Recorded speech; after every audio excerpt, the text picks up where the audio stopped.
రైతుల యొక్క కొనుగోలు విషయంలో ప్రభుత్వం ఫెయిల్ అయింది. మొక్కల కొనుగోలు కానీ, వరి ధాన్యం కొనుగోలు కానీ, కొనుగోలు ఫెయిల్ అవ్వడమే కాకుండా కనీసం గన్నీస్ లేవు.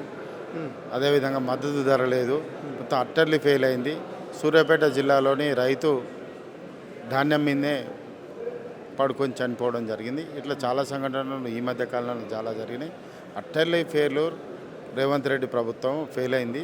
కాబట్టి ఇప్పటికైనా రైతులకు సరైన న్యాయం చేయాలని మా యొక్క డిమాండ్. అంటే ఇక్కడ ముఖ్యమంత్రి అంటున్నాడు 80% కొనుగోలు చేస్తున్నాము అని చెప్పేసి ఆయన చెప్తే, మంత్రి మాత్రం 50% కొన్నామని చెప్తున్నాడు. మరి ఇప్పుడు ఇలా ఇద్దరు మాటలలో ఎవరి మాట చూడాలి?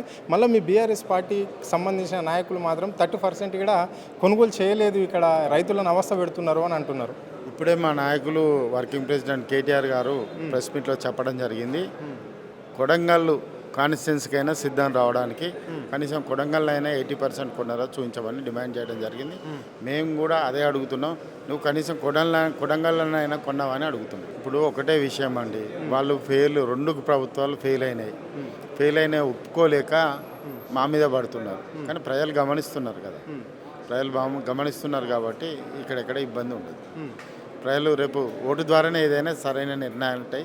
వాళ్ళు తక్కువ చేసినంత మాత్రాన మేమేం తక్కువగా మాకు ప్రజాదరణ ఉంటుంది ఖచ్చితంగా. అంటే రైట్.